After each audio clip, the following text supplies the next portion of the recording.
Hi, good morning. 9th Standard Maths, Unit 1, സമവാക്യ ജോഡികൾ part 2. അതിലെ രണ്ടാമത്തെ കണക്ക്. ഒരു മേശയ്ക്കും കസേരയ്ക്കും കൂടി 11,000 രൂപയാണ് വില. ഒരു മേശയ്ക്കും 4 കസേരകൾക്കും 14,000 രൂപയാണ്. മേശയുടെ വില എത്ര? കസേരയുടെ വില എത്ര?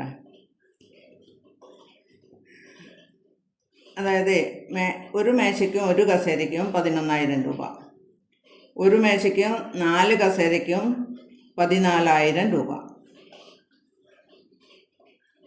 അപ്പോൾ 3 കസേര കൂടി പൈസ 11,000 നിന്ന് 14,000 ആയി. അപ്പോൾ 3 കസേരയ്ക്ക് 3,000 രൂപയാണ് എന്ന് മനസ്സിലാക്കാം. 3 കസേരയ്ക്ക് 3,000 രൂപയാണെങ്കിൽ ഒരു കസേരയ്ക്ക് 1,000 രൂപ.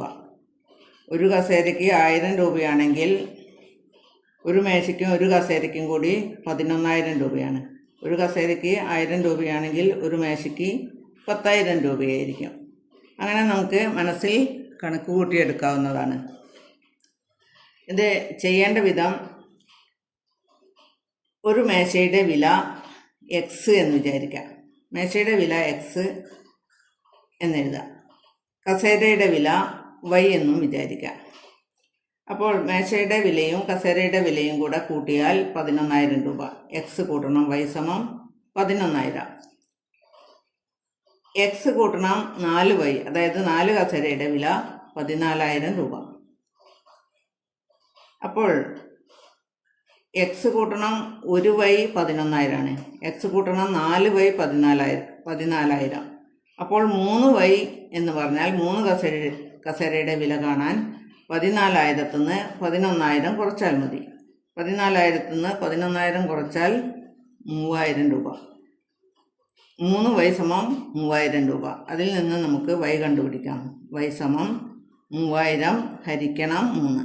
3,000നെ 3 കൊണ്ട് ഹരിച്ചാൽ വെട്ടി ചെറുതാക്കുകയാണ് ചെയ്യുന്നത്. ഈ 3ൽ ഒരു പ്രാവശ്യം ഈ 3 പൂജ്യം അതുപോലെ തന്നെ ചേർക്കുക. അപ്പോൾ 1000. വൈ സമം 1000. എക്സ് കൂട്ടണം വൈ സമം 11,000 രൂപയാണ്. അതിൽ നിന്ന് നമുക്ക്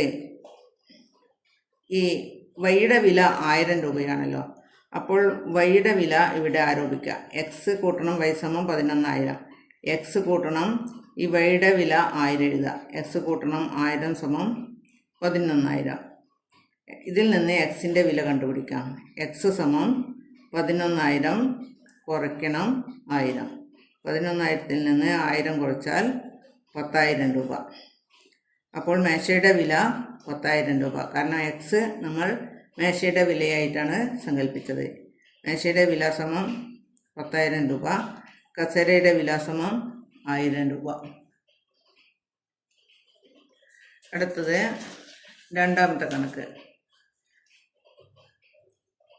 രണ്ടാമത്തെയല്ല, മൂന്നാമത്തെ കണക്കാണിത്.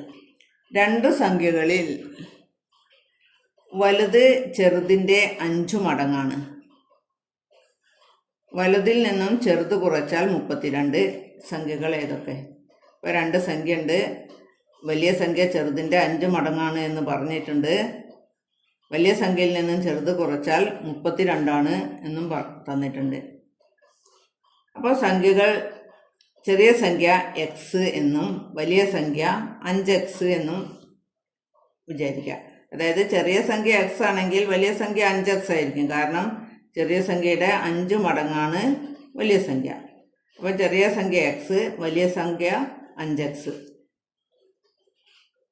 5x വലിയ സംഖ്യയിൽ നിന്ന് ചെറുത് കുറച്ചാൽ 32 എന്ന് പറഞ്ഞിട്ടുണ്ട്. അപ്പോൾ 5x കുറയ്ക്കണം എക്സ് 32 ആണ്. 5x കുറയ്ക്കണം എക്സ് എന്ന് പറഞ്ഞാൽ 4x ആണ്. 5xൽ നിന്ന് 1x കുറച്ചാൽ 4x. 4x സമം 32 എന്ന് എഴുതാം. ഇതിൽ നിന്ന് നമുക്ക് എക്സിൻ്റെ വില കണ്ടുപിടിക്കാം. 4 ഗുണിക്കണം എക്സ് ആണല്ലോ 32. അപ്പം എക്സ് സമം 32 ഹരിക്കണം 4. 32/4 എന്ന് എഴുതിയാൽ നമുക്ക് വെട്ടിച്ചെറുതാക്കാം. 4 32ൽ 8 തവണ പോകും. 8 4 32. അപ്പോൾ 32നെ 4 കൊണ്ട് ഹരിച്ചാൽ 8 ആണെന്ന് അർത്ഥം. 8 4 32. അപ്പോൾ എക്സിൻ്റെ വില കിട്ടി. എക്സിൻ്റെ വില 8 കിട്ടി. അതായത് ചെറിയ സംഖ്യയാണ്. എക്സ് എന്ന് പറഞ്ഞാൽ ചെറിയ സംഖ്യ. ചെറിയ സംഖ്യ സമം 8. ഇനി വലിയ സംഖ്യ കണ്ടുപിടിക്കാം. വലിയ സംഖ്യ സമം ചെറിയ സംഖ്യയുടെ 5 മടങ്ങാണ് എന്ന് പറഞ്ഞിട്ടുണ്ട്. അപ്പം വലിയ സംഖ്യ സമം 5x. 5 ഗുണിക്കണം 8. 5 ഗുണിക്കണം 8 സമം 8 40. വലിയ സംഖ്യ 40.